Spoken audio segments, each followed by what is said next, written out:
Shalom, saudaraku yang dikasihi Tuhan, sidang jemaat Raja Wali Anugerah dan Tiranus. Kita kembali pada hari Sabat, di mana Sabat ini adalah Sabat yang terakhir di tahun 2020 ini. Oleh sebab itu Tuhan berbicara kepada kita sepanjang tahun ini, bahwa kita ada dalam berkemenangan dengan Tuhan. Ya, tema besar kita di tahun 2020, hidup kita berkemenangan dengan Tuhan. Oleh sebab itu kita tutup di minggu ini atau di hari Sabat ini dengan tema Tuhanlah jawaban dalam proses ini. Ya, jadi dalam proses kita ini Tuhanlah yang menjadi jawaban. 27 Desember tahun 2020 Masehi. Bapak Ibu Saudaraku dikasihi Tuhan, jawaban dari sebuah proses ini adalah jawaban yang itu yang kita rindukan. Jawaban yang kita rindukan itu menyenangkan kita. Jawaban yang kita rindukan adalah jawaban yang menyelesaikan persoalan-persoalan dan pergumulan kita. Itu kerinduan kita semuanya, saudaraku. Dan kita belajar pagi hari ini di dalam 2 Raja-Raja 1 ayat ke-16 sampai 17. Ada satu pergumulan dari Raja Ahazia sehingga disingkapkan di dalam 2 Raja-Raja 1 ini. Dan di sana ada nabinya yang luar biasa, yakni Nabi Elia. Saya bacakan buat saudara. Berkatalah Elia kepada raja, beginilah firman Tuhan, oleh karena engkau telah mengirim utusan-utusan untuk meminta petunjuk kepada Baal Zebub, Allah di Ekron, seolah-olah tidak ada Allah di Israel, untuk ditanyakan firman-Nya.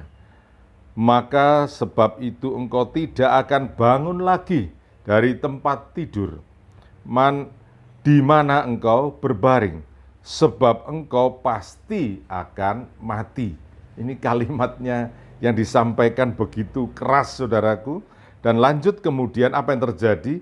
Maka matilah raja sesuai dengan firman Tuhan yang dikatakan Elia.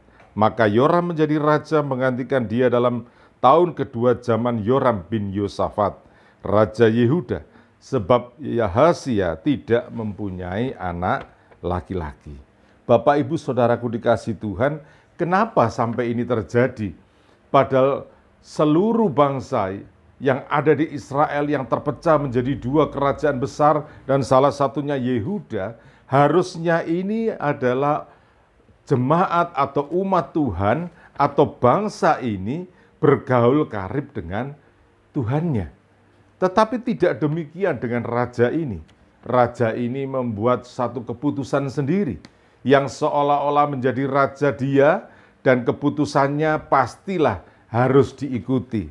Satu ketika dia jatuh dan kemudian dia mengalami sakit. Tetapi dia tidak mencari Tuhan, tetapi justru mencari Baal Zebub. Bahkan dikatakan Baal ini adalah setan begitu ya, iblis begitu, yang mereka sembah di Ekron. Dan ini tidak menyenangkan sama sekali di hadapan Tuhan. Tuhan murka.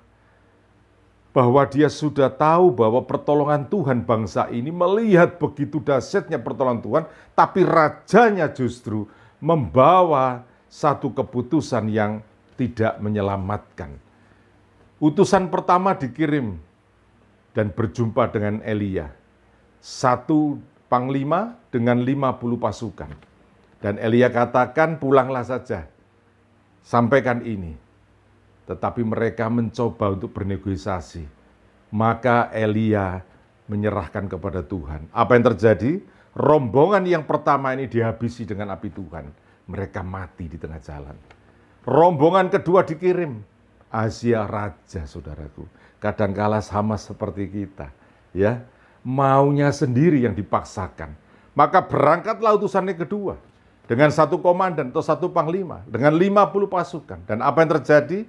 Dihabisi dari mereka oleh api Tuhan. Tetapi yang ketiga, mereka belajar, ini utusan yang ketiga. Dia ngomong sama Nabi Elia. Tolong hargai nyawa kami, ya. Jadi mereka minta ampun. Dan Elia mengatakan, oke, Aku ikut kalian turun dan aku sampaikan kepada rajamu. Dan benar disampaikan. Dan akhirnya apa? Matilah raja itu. Saudaraku dikasih Tuhan, berapa banyak kita tanpa sadari proses kita campuri dengan keinginan kita yang sia-sia. Kita tidak mau berlama-lama dalam pergumulan. Kita mencari cara-cara sendiri. Dan bahkan mungkin cara itu menyakitkan hati Tuhan. Mungkin hari ini saudara, kita lama bergumul karena pandemi COVID. Usahaku semakin hari semakin tidak jelas.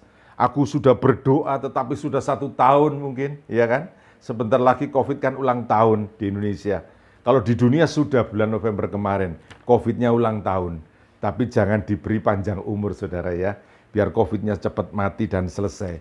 Tetapi pagi hari ini kami juga merasakan sedikit kami berduka sebab saudara seladang kita, Gembala Sidang dari GSJPDI Bintang Fajar, GSJPDI Bintang Fajar yang ada di situ Bondo. Hari ini Bapak Pendeta Andri Andreas berpulang, dipanggil Tuhan melalui penyakit COVID. Kira-kira sudah 10 hari yang lalu beliau bergumul dan masuk di rumah sakit Siloam yang ada di Surabaya. Dan kemarin kritis saudaraku, dan hari ini pagi ini kami mendapat kabar bahwa rekan senior kami Bapak Pendeta Andri Andreas, GSJPDI Bintang Fajar, sebagai gembala dia dipanggil oleh Tuhan. Saudara, saya merasakan sukacita di dalam pengembalaan ini. Ternyata Tuhan masih tolong kami. Bapak Ibu Saudaraku dikasih Tuhan, kami rindu bahwa setiap jemaat yang mengalami pergumulan, jangan berhenti seperti Ahazia, yang pada akhirnya sia-sia. Kenapa? Karena dia mengandalkan kekuatannya sendiri. Akibat dari proses hidup yang berat ini, kadangkala kita sempat tidak mempercayai Tuhan.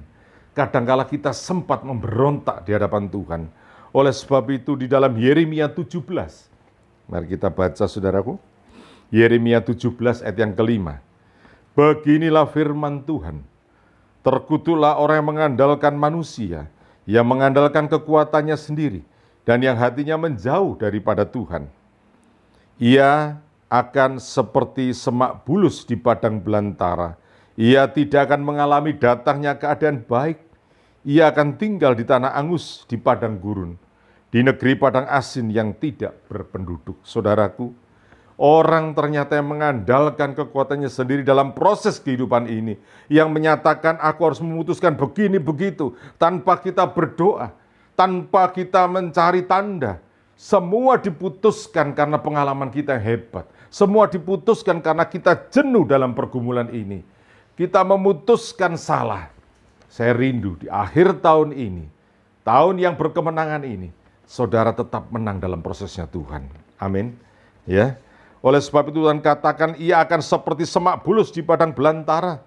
Ia tidak akan mengalami datangnya keadaan baik. Jadi kalau dalam pekerjaan kita, dalam pelayanan kita, dalam rumah tangga kita, engkau sudah tidak mengalami datangnya keadaan baik, ini sebenarnya kita sedang ada dalam masalah. Kalau di dalam pekerjaanmu, engkau merasakan tidak sukacita, bahkan engkau bersungut-sungut, kok sepi, orderannya semua ini, kenapa ini bisa terjadi, kenapa aku terancam PHK dan segala macam. Saudaraku dikasih Tuhan, bergantung haraplah pada Tuhan. Sebab tidak ada jawaban lain. Bagaimana aku merasakan kalau aku datang di rumah, harusnya rumah itu adalah surga kecil, tetapi aku tidak mendapatkan ini semuanya. Saudara, hati-hati. Bahwa di sini Tuhan sedang memproses saudara. Bahwa apakah saudara sedang jauh daripada Tuhan.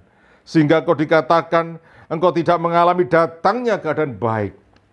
Jadi kita rindu datangnya keadaan baik itu saudaraku. Tapi bersabarlah engkau. Jangan memakai kekuatanmu sendiri. Supaya engkau menang di akhir tahun ini. Supaya engkau menang mengawali tahun yang akan datang. Haleluya. Kiranya hanya kuasanya yang mampu menjawab pergumulan saudara. Oleh sebab itu nantikanlah. Memang menantikan itu tidak enak. Menunggu itu sangat tidak enak saudara. Tetapi Mazmur 27 ayat ke-13 sampai 14.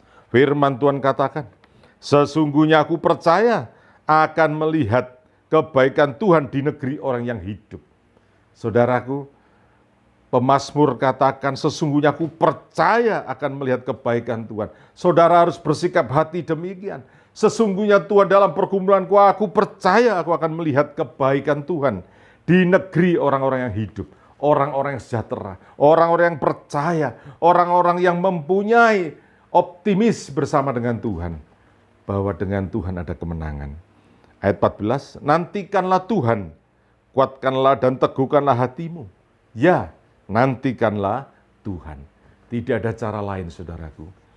Kita bergumul di dalam doa, kita bergumul dengan Tuhan, kita bergaul karib dengan Tuhan, maka kita teguhkanlah itu semuanya. Nantikanlah jawaban Tuhan.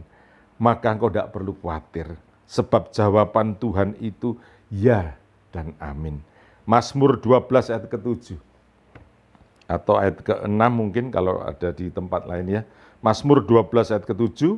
Saya bacakan buat saudara. Janji Tuhan adalah janji yang murni, bagaikan perak yang teruji, 7 kali dimurnikan dalam dapur peleburan di tanah. Saudara, kata, kalimat, angka 7 kali adalah angka kesempurnaan milik Tuhan.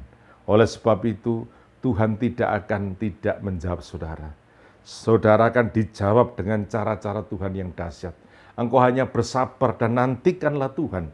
Biarlah pujian penyembahan boleh terjadi, sebab waktu ini adalah kesempatan. Kita akhiri dengan sukacita, dengan manis tahun 2020 ini. Dan kita sambut 2021 dengan ucapan syukur. Ya. Dan kita percaya, biarlah rekan ladang dan sepelayanan kita ini, kita berdoa, supaya sidang jemaat yang ada di situ Bondo dilawat dan diberkati Tuhan. Mungkin itu kado Natal di akhir tahun ini buat gereja Bintang Fajar. Tetapi ingat baik-baik, siapapun akan berpulang. Dan ini adalah kesempatan kita. Puji nama Tuhan, saudaraku. Kita ucapkan syukur, tahun ini kita tutup dengan sukacita. Menang bersama dengan Tuhan. Haleluya, Tuhan memberkati.